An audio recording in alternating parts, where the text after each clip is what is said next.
All right, so we can start. So once more, we can start from where we left last time. Our last time we recorded and shared, and so we begin from where we left last time. Friends, we were discussing about our receivables. We mentioned about how do we handle our receivables, and we mentioned about our receivables being on the right and our sales being on the left. So when our sales go up and they are on credit, then our receivables also goes up. And we asked ourselves a question: when our receivables goes up, what is the way forward? And we said that at the end of the year, we are expected to provide provisions for bad debts. And we asked ourselves the methods that we'll use to provide provisions for bad debts. We discussed about the two methods. We gave some examples, and we said that between the general model and the simplified model, one needs to understand where to apply the general model and where to apply the simplified model. And so we said most of us at our workplaces, we are dealing with a simplified model because we are dealing with trade receivables. And we asked ourselves, how do we make provisions for bad debts for trade receivables? We gave two examples. Maybe to just finish up with one example, then we can move to another area, which was the main focus for today. We can look at one more example. If we are dealing with receivables, how do we make provisions for bad and doubtful debts? How do we make provisions for bad and doubtful debts? So we are going to have a look at one more example using the simplified model. Then from there we'll be able to move to another topic, which was the main focus for today. Just hold on, we sort out.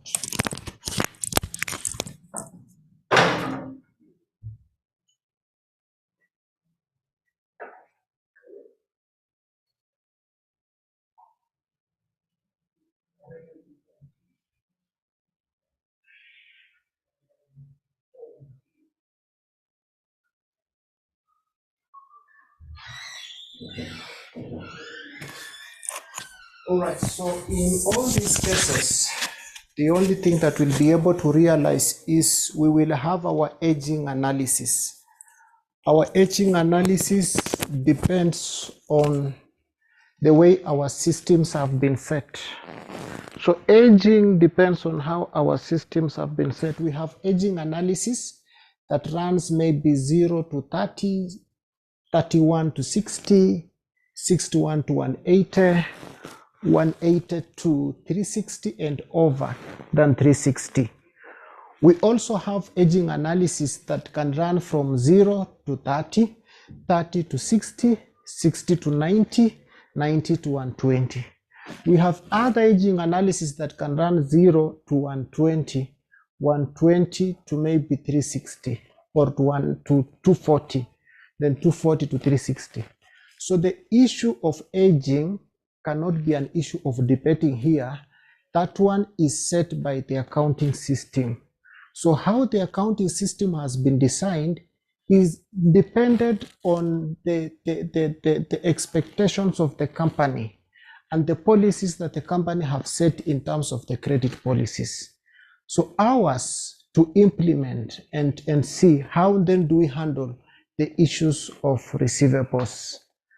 Now, once we have been able to make a provision for bad debts, you as an accountant or me as an accountant, it is our responsibility to pass a journal entry or to pass an adjustment in the books of accounts.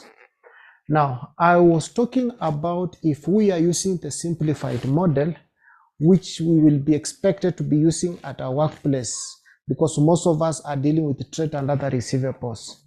I said, number one, You will be able to get your aging analysis for the whole year once your financial year has ended.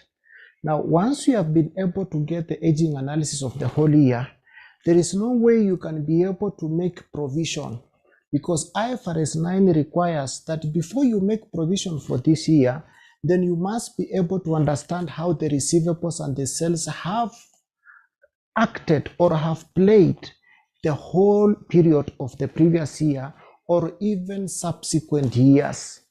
Now, the behavior of receivables in the previous periods are the ones that will form a basis of you moving forward to be able to make a provision, because you will assume the behavior of the receivables in the previous periods is the same way the receivables will behave, apart from emerging factors that will come into play, which in my previous session I talked about macroeconomic activities, future issues that might come into play to shift the way our receivables will be able to behave.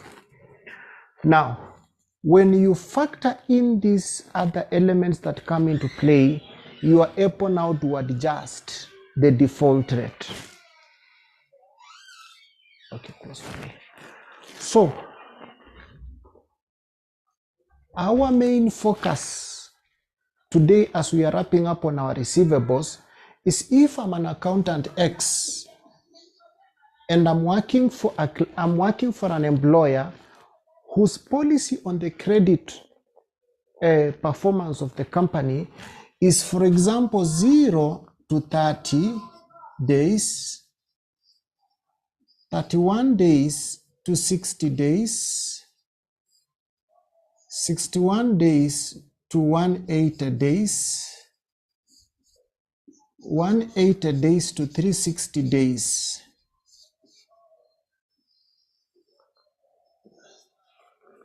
Then what will happen is this, friends. When I run QuickBooks, when I run Sage, when I run Pastel, when I run any accounting system, if this financial year ended on 31st of December 2023, then I will have my balances here. The balances, I can have 1,208,000. I can have 3,640,000. I can have 864,000. I can have maybe 230,900. These are the aging analysis of my receivables. But what I'm saying is this: if I want to know how I'm going to make a provision for bad debts for this aging analysis that has ended on 31st of December 2023, then IFRS 9 tells me that, look here, Mr. Accountant, go back to the year 31st of December 2022 and see how your receivables behaved. How your receivables behaved to default on payment, that rate is what you will use in defaulting 2023. However, also put into consideration some other factors, which we are calling emerging factors, that I refer to as macroeconomic elements in it. So what do? Then I go back to 2022 so that I see, what do I have? What do I have?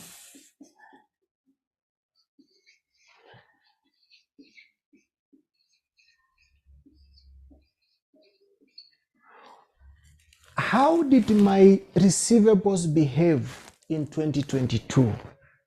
So when I come here, I will come and find, for example, my total sales amounted to 20 million. Then I ask myself, if my total sales amounted to 20 million, how did I collect this money? Then I will look at the bank statements for last previous year, and I confirm that in the period of 0 to 30, maybe I collected 4,680,000. For the period that ended 31 to 60, maybe I collected 2,934,000. For this period, maybe I collected 7,437,760. For this period, maybe I collected 4,292,300.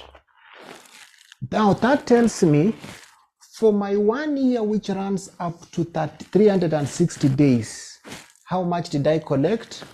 I add this. So this plus this is 6. 6, when I add on around 11, I get around 17. Assume it is 17 million. I'm taking an assumption if this is 17 million. Then it tells me that the default, it is 3 million.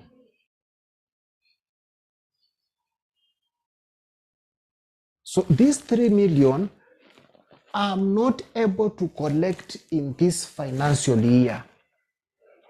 So this 3 million is very helpful for the purposes of me doing what?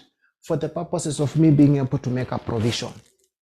So after I have done this, then I can come and ask myself, before I started, before 0 to 30, how much had I not collected?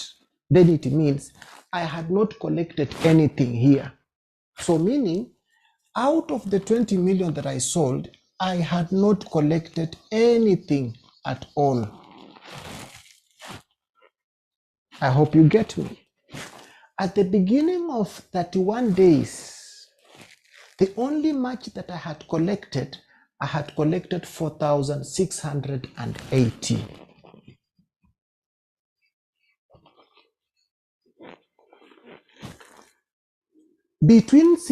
At the beginning of 61, after 61, I collected 7.3. But as at the beginning of 61, I had not collected. The only much that I had collected is I had collected this and this. So the balance. And I can be able now to come up with how much I have not collected.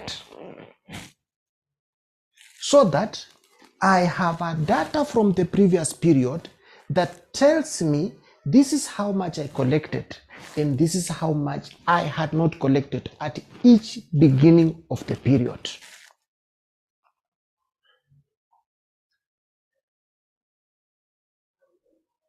So when I get how much I have not collected,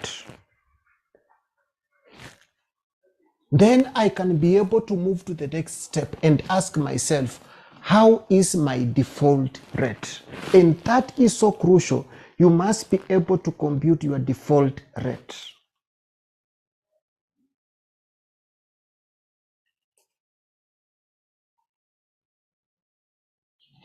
So,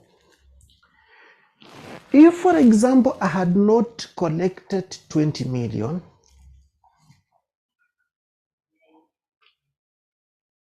then at the beginning of this is how much I collected, then it means 4.6 from 20 million, I had collected around 13.4.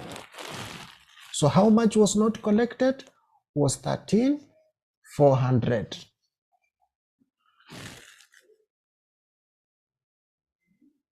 If I had collected this, I had collected this, so this plus this is 6 plus this is 13, 13 from 20, then it means I had not collected around 6.3 million.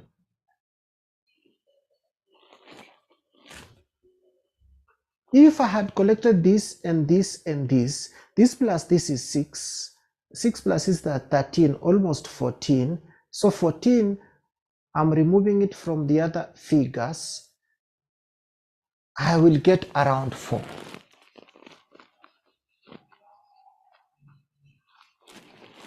How much was not collectible in that 1 year? It was my 4 million. So what is the loss? The loss now is my 4 million my 4 million, my 4 million, my 4 million. What is the default rate? In this period, the default rate is this 4 million divided by 20, which is 4 divided by 20, giving me times 100. So this is 400 divided by 40. This is 8%. I take again 4%, I divide by this. Maybe I get 5%. This is the default rate, friends, that I will be able to carry back to this place and ask myself a question. If these were my customers that had not paid at the end of the period, then can I use the default rate, the characteristics of these customers in the previous period in making a provision for bad debts? The answer is yes. But what I'm saying is, I should not just take it the way it is. There are other emerging factors that I must do what? I must consider.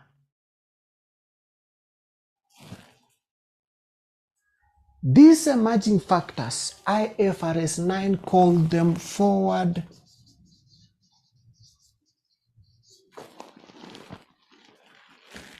looking information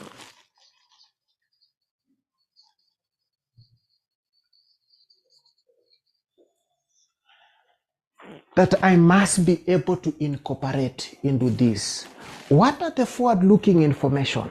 For example, if there is inflation,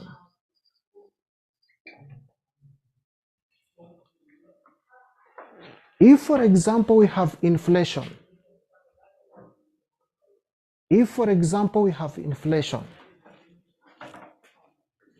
and we say that when we look at the way our customers behaved in 2022, there was an increase in inflation in 2022 of 2%. And as a result of the increase in inflation of 2%, the receivables defaulted by an additional 1%. So that means this rate of default that I get here must be adjusted by 1%. So therefore, my default rate will go up again. So what happens? So it means this figure will also go up with 1%. I do not compute this one directly because this one was computed from this figure.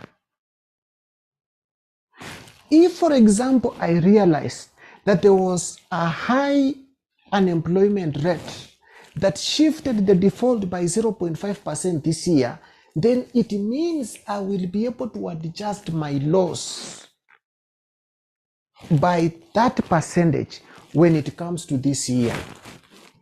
So when I come to pick this loss to use, then what will happen is I adjust this so that this percentage that I get finally that I need to use in the current period has been adjusted by what I'm calling the forward-looking information.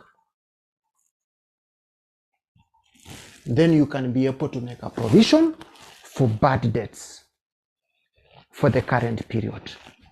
So friends, as accountants, it's expected of us that we understand this so that when we are presenting our books for audit purposes, we have a basis of saying this is how we arrived at provision for bad debts. And the auditors have a responsibility to have a look at the basis we have used to make our provisions for bad debts for this year and either affirm or propose a further adjustment, either upwards or downwards.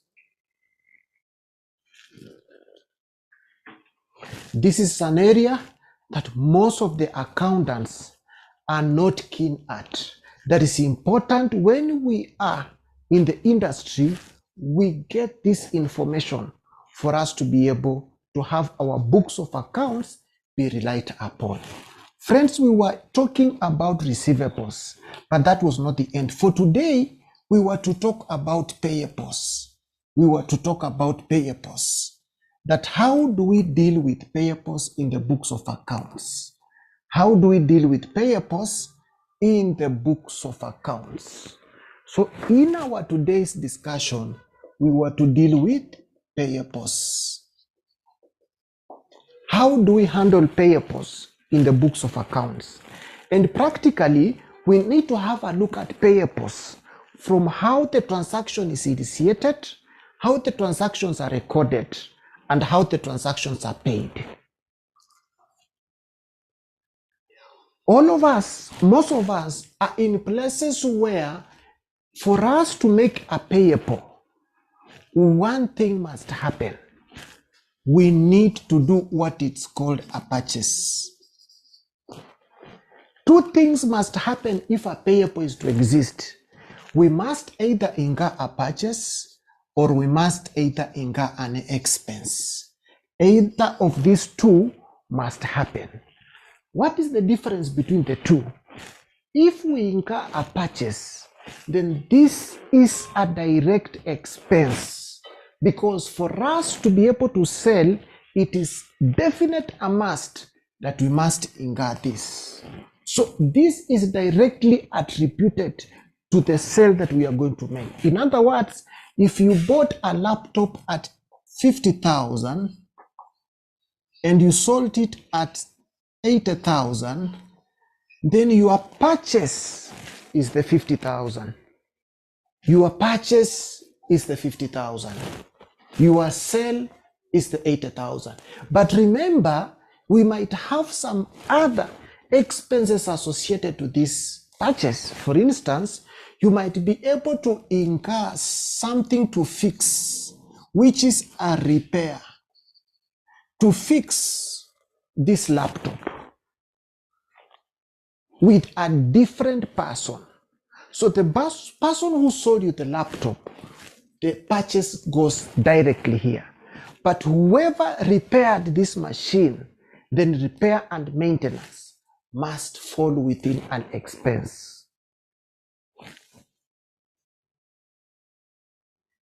If, for example, you bought a generator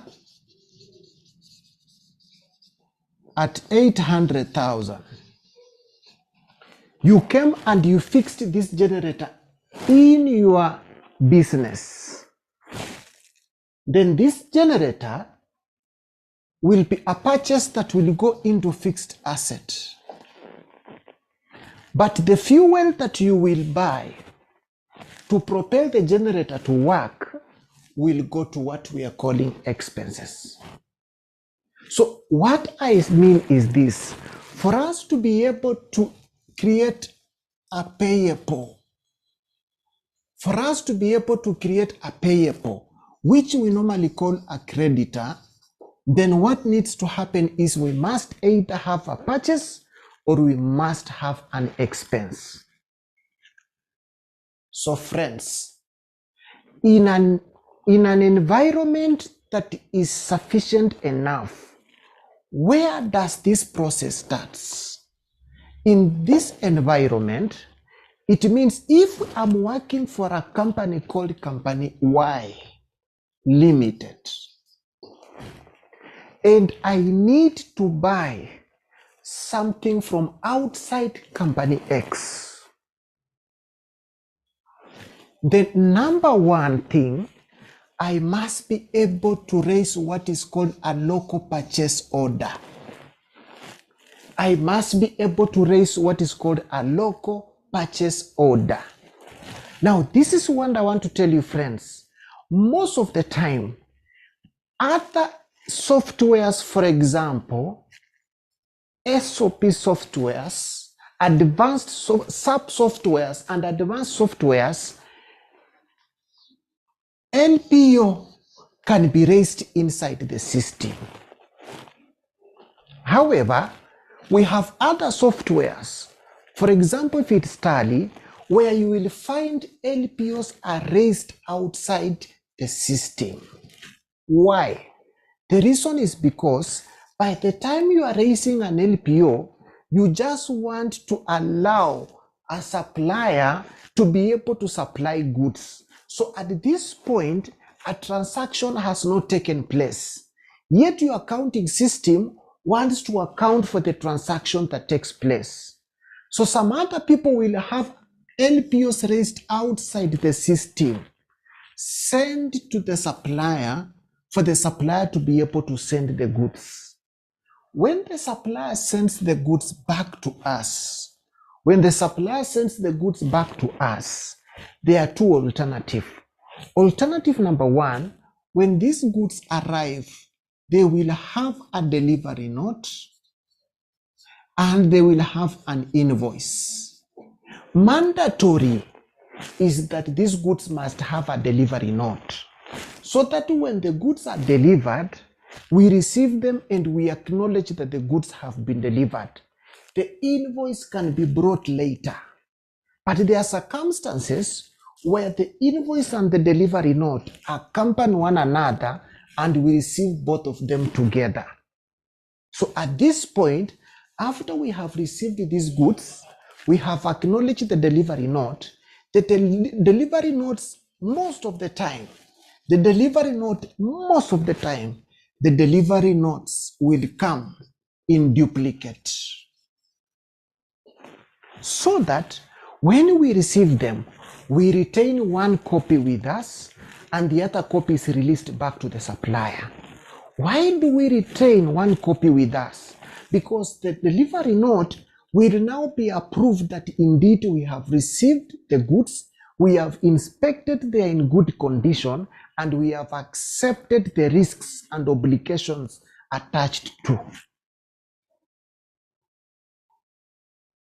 So at this point, once we receive a delivery note, together with the goods that have been delivered, then we have the goods. So a liability has been created. So in this case, therefore, we wait for an invoice. Once an invoice arrives, then what do? We go into our accounting system and we either debit our purchases and credit our suppliers. This is what we do. So our responsibility today is how are we going to deal with these suppliers that we have created?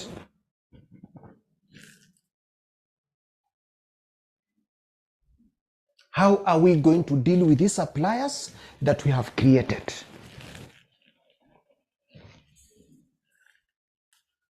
Normally, what most of the accountants will do is, upon receiving the delivery note, these delivery notes are filed in a file, maybe file X.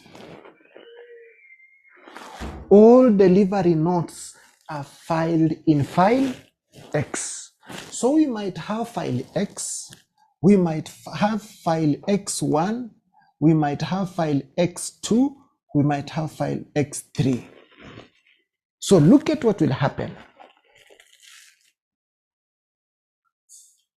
So once delivery notes have been filed in file X, when invoices come, some companies might match delivery note in X and the invoice of this X and file it together.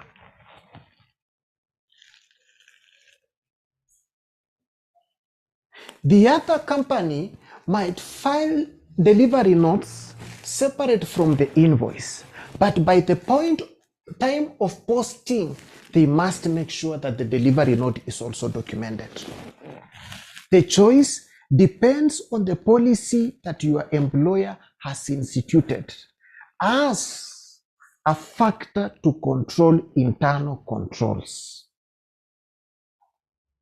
What I'm used to is that when I have filed my delivery note in file X and I have received my invoice and I filed them in file X1, when I go to post these invoices that have been filed in file X1 into my accounting system here, I will remove the invoice, attach the delivery note, put them in file X2, and then be able to post. So I will therefore remain with delivery notes in file X, and I will remain with some invoices in file X1. So that those that have remained in file X, I will ask the suppliers to send the invoices. Those that have remained in file X1, I will assign the suppliers to send me the delivery notes, so that at the end of the month, I will need my file X and my file X1 empty and have my file X2 complete. When I go to file X2, I decide within file X2, how am I going to arrange my invoices in file X2? I might have a file X2 for January, X2 for February, X2 for March, X2 for April, until all the way to December. It is possible as my method of filing. Alternatively, I can decide within this file X, I petition it to have January, February, March, April inside. Then even after partitioning my file X2 inside to have January up to December, when I go to January, I still decide to file my suppliers alphabetically. I'm not giving any rules here, but what I'm trying to explain to us is that the process of us creating our creditors must be in a scenario such that even when it comes to referring them and retrieving information from the files, it is simpler. So you as an accountant, you must first analyze what are the controls in terms of filing as the suppliers are concerned. If there are no controls, it is your responsibility as an accountant to put controls and file your documents in a manner that it's easy to be retrieved. Now, after you have been able to file your invoices for the suppliers, it is the responsibility of the accountant to be able to post these invoices that are in X2 into this accounting system.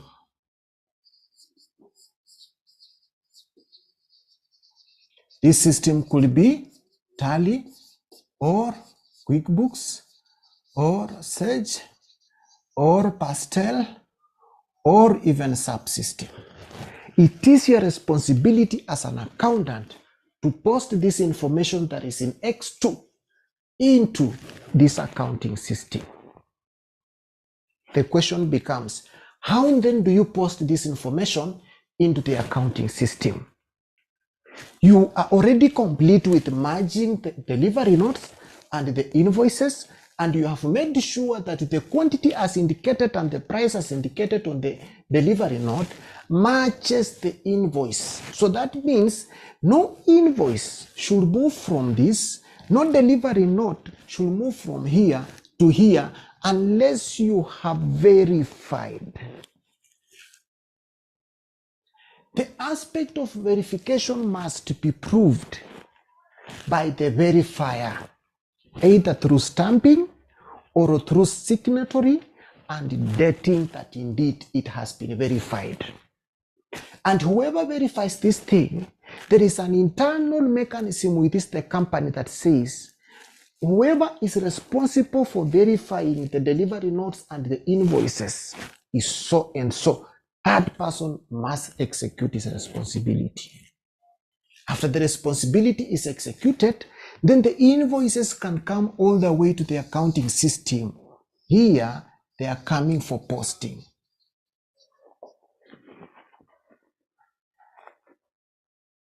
When the invoices come for posting here, the question that we ask ourselves is, when should we post? And who should post? Now, These invoices needs to be posted as fast as possible.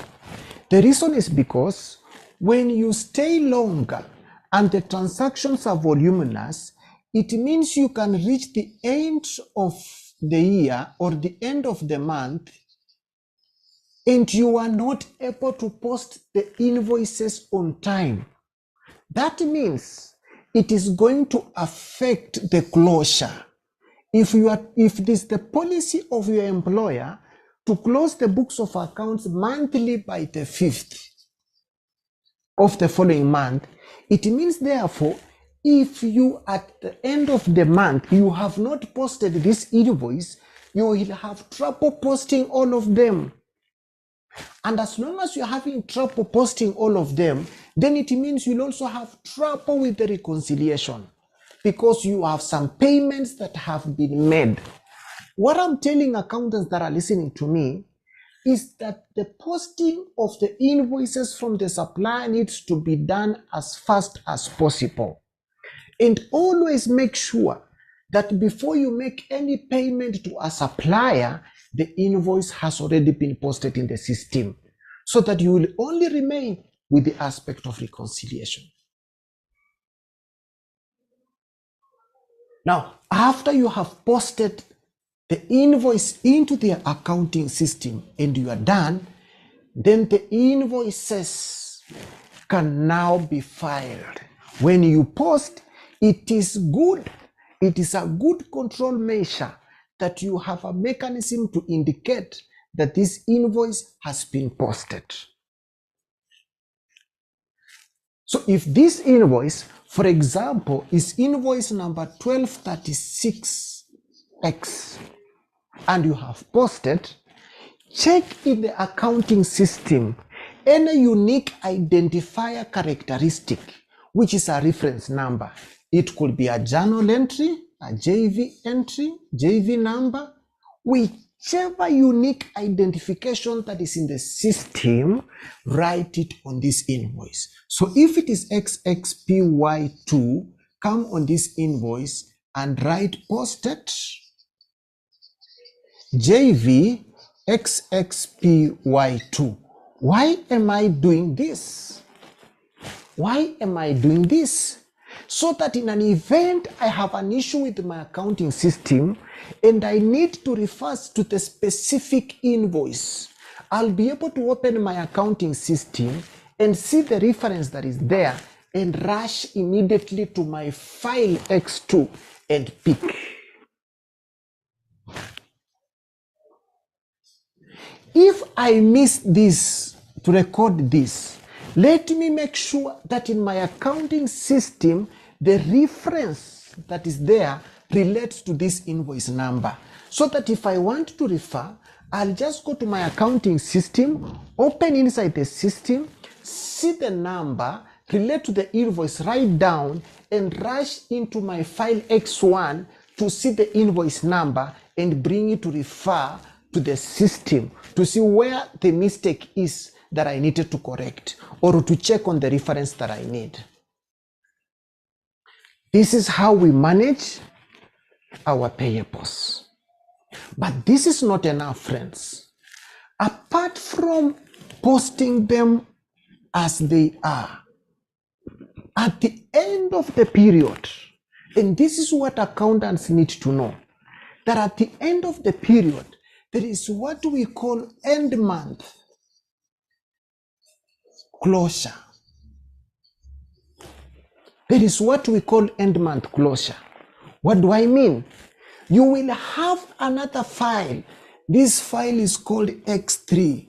This file X3 keeps the statements from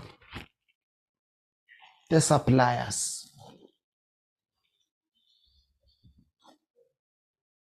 This file X3 keeps statements from suppliers. So every end month, you will have an invoice. If this supplier is supplier PYK, he will send you a statement of the things he sold to you and the payments you made to him. Where do you document? You document all those here. You devise a mechanism in which you will use in documenting here. Whether the mechanism is the same or it's different, it's upon you as an accountant to develop the mechanism. What is the benefit of having file X3? And what is the benefit of ensuring that every month you get statements from the supplier? These are the benefit, friends. That at the end of the month, assume we are talking about 31st of January 2024, you will be able to print a ledger of the transactions you have had with this supplier PYK and confirm. At the invoices that you have posted as purchases, also the invoices that supplier PYK has posted as sales,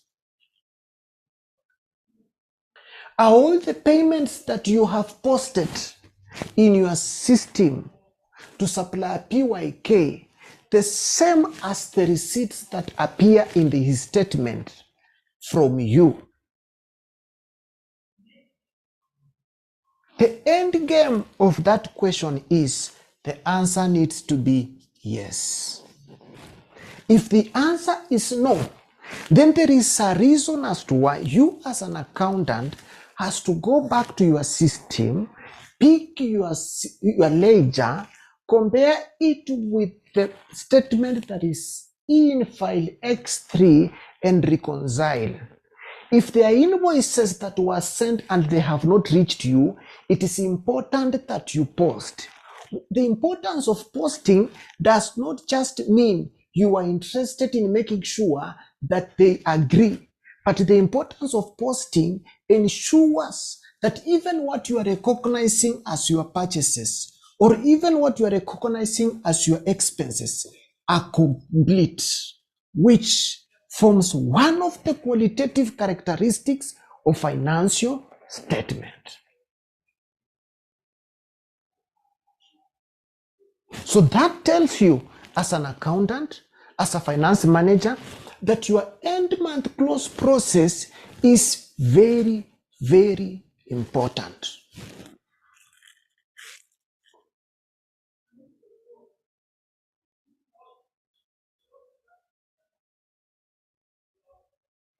After you have reconciled, you've made sure that all the transactions that you have here are the transactions that all your suppliers are having, then you have become a competent accountant. Why? Because as end month close process is concerned, the aspect of payable is what? Is complete. Now you can be able to pay. In fact, most of companies will always make a payment on specific dates. Some companies will tell you, we normally make our payment on the second week, the first day, and the last week, the first day. Or we do the first week, the last day, or the second week, or the third week, or the fourth week, this day. Why do they do that? So that they make sure that the aspects of reconciliation of statements that are in file X3 and the transactions that we have posted in our accounting system agree, so that by the time we are coming to write our checks to submit them for payment, we have verified, approved, confirmed, and we have agreed we are all together. So that tells us, as finance managers, as accountants, we must have a strong internal control system. And all this that I've taken you friends through, from raising the LPO all the way to making sure that the statements in file X3 and in our accounting system are all concurrent, is what we call internal control measures as far as our payables are concerned. So you will realize the moment you do not have strong internal control measures as payables are concerned, it means therefore there is a possibility that goods can be supplied which you never requested for. There is a possibility that goods will not arrive and you will recognize as if you received. There's a possibility that you might miss to get invoices in your system and you end up closing your month. There's a possibility that you will buy oxygen, air, and you pay. So you pay for what you never bought. And that is why there is a need, a very big need as accountants, to make sure that we have strong internal control system as our payables are concerned. When we have strong internal control system as our payables are concerned, it has an effect because our payables goes hand in hand with our purchases. And these purchases has an effect on profits. So meaning when we have the right payables, we have the right purchases, and we have the right profits, we are doing the right thing. That's why it was necessary that we discuss the aspect of our suppliers management. You need to know when the cycle of the supplier starts and when the cycle of the supplier ends. Don't just carry out transactions the way they are. Understand.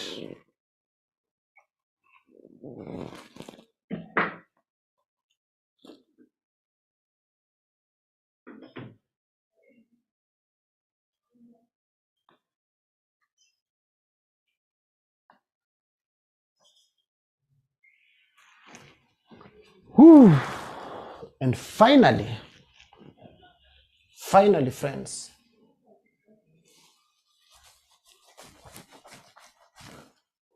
we can talk about inventory management.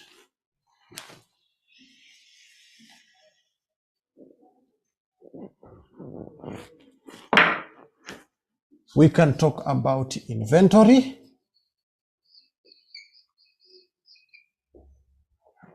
management.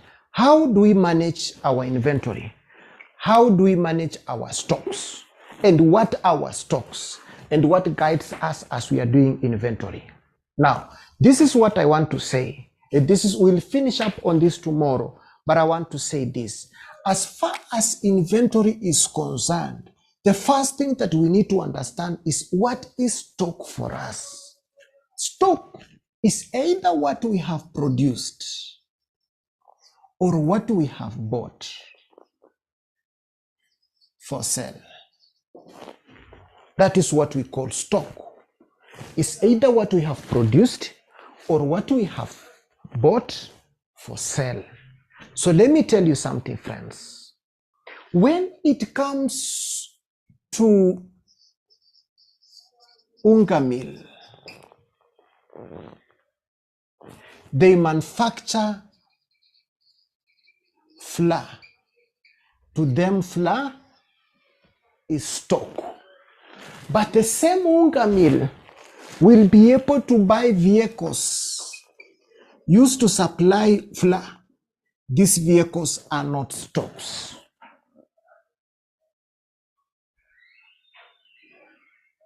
However, if you go to Car and General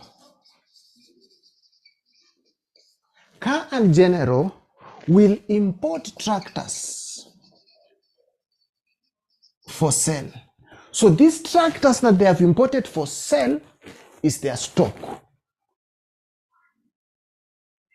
But the trucks, which we call reloaders, used to carry these tractors when they deliver to the customers.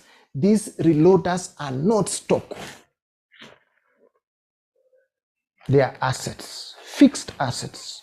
So you need to understand the definition, first of all, of what is inventory. It has either been purchased or it has been produced for the purposes of being sold. The question is, how then do we deal with stocks that we have produced? How then do we deal with the stocks that we have bought? That's our discussion now.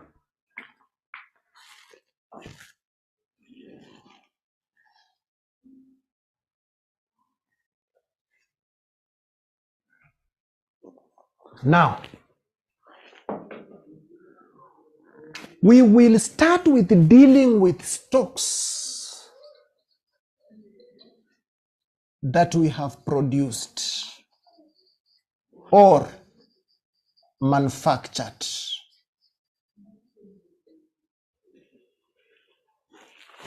How do you manage this? Number one, friends, one of the things that you must be able to understand is when it comes to producing, it means you are manufacturing. You buy so many other components, bring them together to give you an end result that you'll be able to sell. That is what we call manufacturing. When this component is involved, therefore, it means you will not run directly to your profit and loss account or to your income statement. No, you must first manufacture. And that's why as an accountant, you must realize that when you are going to account for your inventory, then you are going to deal with at the point of manufacture. Your main concern as an accountant will be what was the cost of manufacturing? Because for you to account stock, you need to account stock by putting into consideration one factor that is critical. You will relate it to another factor, but the most critical factor that you must be able to consider is what was the cost of manufacturing this product. So that when I account for this product, I can say, yes, I have spent this much to manufacture this product.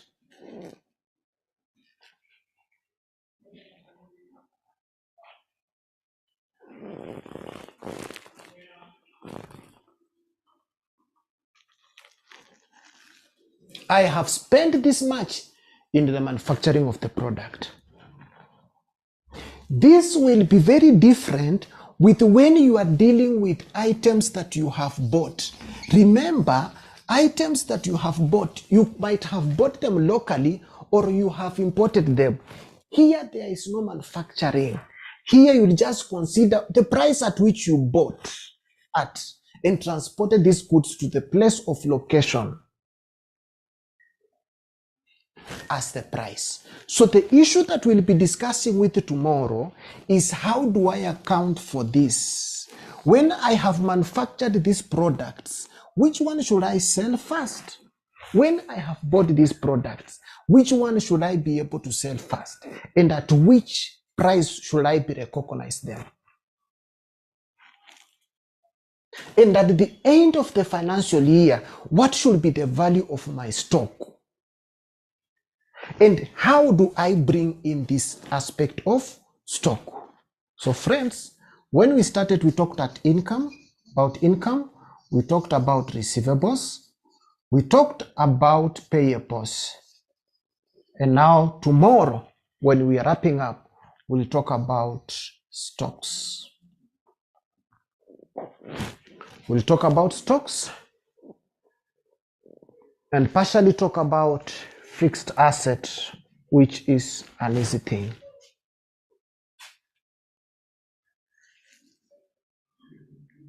So for today, we can close at that, prepare ourselves for tomorrow, where we'll be able to look in details about stocks, and we can also look at fixed assets and other issues. We can also look at equity partially as we close, so that we can know when we are looking at equity, what do we look at? When we look at stock, what do we look at? And then we'll be able to close. All right. Thank you so much, friends, for listening to me. Let's catch up tomorrow. We'll have another session tomorrow to be able to wrap up this and see, as accountants, how are we supposed to account for these things? If it is manufacturing, how do we go about dealing with manufacturing? What factors do we bring into play? and then we close it up as